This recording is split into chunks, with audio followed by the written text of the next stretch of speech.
salaamaaleykum di leen nuyu di leen jaar gars yi actualité géopolitique internationale ñoo diggante Iran Israël gars yi doomu israéliens yi nag lii ëpp si doomu israéliens yi dañoo d'accord que Iran moo gagné guerre bi dañoo d'accord que États-Unis ak Israël dañoo am défaite léegi nag ba guerre bi jeexee Iran dafa gën a renforcer wu moo tax ba gars yi defee sondage bi lu ëpp si doomu israéliens yi xam nañu que Israël dafa am défaite te xam nañ Israël moom kese mënul jàmmal ak Iran attention iranien yi ku weddi da nga laaj Irak guerre Iran Irak 1980 1988 ba soldat irakien yi duggee biir territoire Iran dañoo duma soldat Irak ba soldat Irak daw génn iranien yi dugg biir Irak di faire face contre soldat Saddam Hussein iranien yi caaxanuñ iranien yi ay vrai askanu guerrier lañu duñ daw te duñ dal ginnaaw pare nañ pour reyante faire face contre ses ennemis pare nañ pour reyante pare nañ pour tëji benn front bu 100 ans sax pour reyante ak seen noon kii di Israël moo tax doomu israélien dañoo dem ba comprendre que Israël dafa am défaite ak guerre bi contre Iran nga dem maamu défaite la Israël am nañ dugg dans le fond pour que ñu bëri mën a comprendre léegi sondage bi nag daanaka mbir yi leer na 92 personnes déggal 92% si doomu israéliens yi ñu ne ñoom vraiment guerre bi mën nañ jàpp ni que Iran la gën a arrangé te guerre bii daa gën a wàññi sécurité Israël daa gën a tax Israël seen doole daa wàññeeku militairement Israël seen doole dafa wàññeeku bu baax a baax te enquête bi 4 jours lañ ko def 17 18 19 20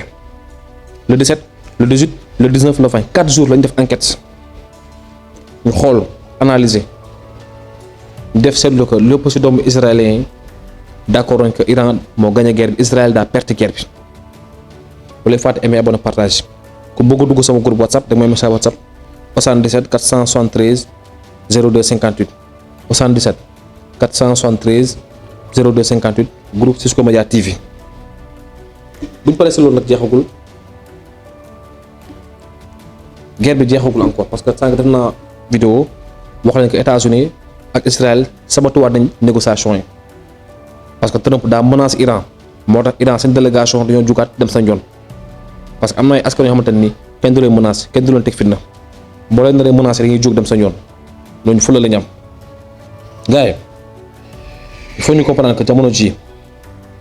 Donald Trump daa traumatisé wu boo xoolee en plus opposant Benjamin Netanyahu yu bëri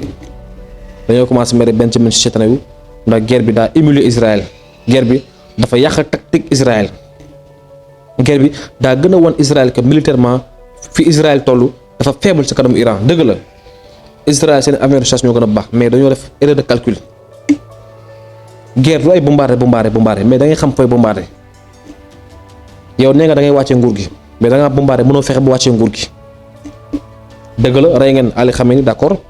mais mënoo la fexe ba rey révolution bi Iran seen révolution islamique mooy daw ba léegi révolution baa fa daw ba léegi kon échec weesuwul nga ñëw rey ay nit te amul ba njëriñ après loo fa jëriñoo fa dara changé wu gouvernement li nga bëgg amoo ko Iran mi ngi continuer programme missile balistique kon li ñu fa changé ñu fa dara kon défaite moo nekk noonu léegi nag boo xoolee instant kon ñu néew si doomu israéliens yi ñoo taxaw ñu ne vraiment waaw Israël guerre bi dafa nekk réussite lu néew si doomu israéliens bu doon tey téeméer nit la jàppale ni juróomi nit rek ñoo taxaw nangu que Israël daa gagné mais ñi si des ñëpp xam nañ Israël amul ndam si guerre bi léegi nag en plus Benjamin Netanyahu mbooloom nag commencé na wàññeeku bu baax a baax moo tax bu demee élection est-ce que dina gagné sax mais nag mën a sàcc wala mën a def ay njuuj njaaj wala Donald Trump dugal loxoom si élection parce que États-Unis dafa yàgg dugal loxoom si élection yi am biir Israël bu leen fàtte loolu États-Unis dañuy surveiller de très près élection bi am biir Israël États-Unis da si dugal loxoom parce que très important moo tax parce que dañuy xool ku falu rek il faut nga am benn diggante bu rafet ak États-Unis ndax États-Unis moo lay financé États-Unis moo la jox ngànnaay États-Unis moo la jox xaalis États-Unis mooy garantir sécurité Israël benn base américaine la pour déstabiliser Moyen-Orient bi moo tax képp kuy falu dañuy xoolaale est-ce que lu muy liggéey mi ngi sóoraale intérêt Amérique waaw wala déet kaay jamono ji dëgg la benn partie ci askanu Israël ñu ne vraiment il faut Israël continuer di faire face contre Hezbollah ndax mbooloo yu bëri sax ay millions de personnes ñu ngi biir Israël ñoom d'accord nañ que Hezbollah menace pour ñoom mais concernant dossier iranien moom doomu israélien d'accord nañ que Israël daa am défaite contre Iran léegi nag comme Iran dafay jàppale Hezbollah benn partie aussi doomu israélien ñoom d'accord uñ ci guerre bi am diggante Israël ak Hezbollah parce que ñoom dañoo jàpp ne Israël nekkul di rey waa Hezbollah mais doomu libanais civil yi la nekk di rey moo tax ñu bëri aussi d'accord uñ léegi nag tey nekkoon na négociation nekkoon na jour de négociation ba tax na Benjamin Netanyahu waxoon na sax nañ teg ngànnaay ba si kanam ba ñu gérer négociation yi mais si biir négociation yi Benjamin Netanyahu ak délégation am dañu yónnee ay lettres ñu ne dañoo war a éliminer Hezbollah maanaam Hezbollah amatuñ droit am camp militaire biir Liban amatuñ sax droit am représentant ci assemblée nationale bu Liban ba leen fàtte Hezbollah am nañu ay député ba leen fàtte loolu ci assemblée nationale bu Liban Hezbollah am nañ fa ay député te newoon nañu aussi ci biir négociation yi na Iran bàyyi di finance Hezbollah na Iran bàyyi di jàppale Hezbollah loolu aussi waxoon nañ ko ci négociation yi gars yi vraiment Israël li tax boobu léegi muy xaar ndigalu États-Unis parce que xam nañ ne moom kese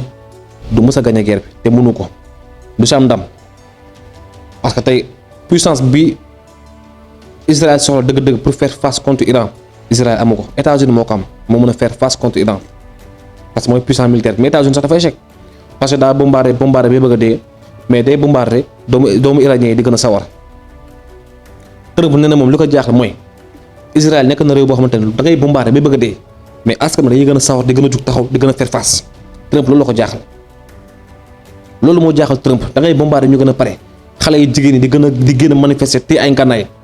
man ba ma gisee xale yi jigéen ñi yor ay arme di génn si laa xam ne askan bi pare nañ ñii du ñaa caaxaankat te gën naa ne esprit révolutionnaire dëgg mentalité révolutionnaire moo nekk nii du ay xale yi dem TikTok di wëndeelu di def n'importe quoi ay xale jigéen non seulement am nañ diine di jaamu yàlla am diine sol lu yiw mais dañuy téye ngànnaay faire face défendre seen révolution du xale yi nga xamante ne dañuy sol ay daggate duñ julli duñ jaamu yàlla sax sol ay daggate nekk TikTok di wëndeelu def du n'importe quoi waxuma ñooñu xale yi am diine di sol lu yiw lu correct téye ay ngànnaay jekk ba bëgg a dee macha allah mais teew ba dañuy téye ay ngànnaay sol lu yiw faire face di menace États-Unis ñu ne suñu réew kenn du ko tayle loolu mooy mentalité révolutionnaire la moo tooñam ko c'est imam Khomeini moo ko dugal si boobu doomu iranien moo tax iranien yi màgg ak révolution moo tax ma ne boo nekkee njiit da ngay yar sa askan njiit da ngay dugal si boobu askan mentalité révolutionnaire te bu dee askan bi amuñu mentalité révolutionnaire da ngay sonn révolution mooy lépp gaay kon nag lii jër a jàpp mooy lan lii jër a jàpp daal mooy lan Iran moo gagné guerre bi ngeen wax si xalaat si commentaire bi gam gaay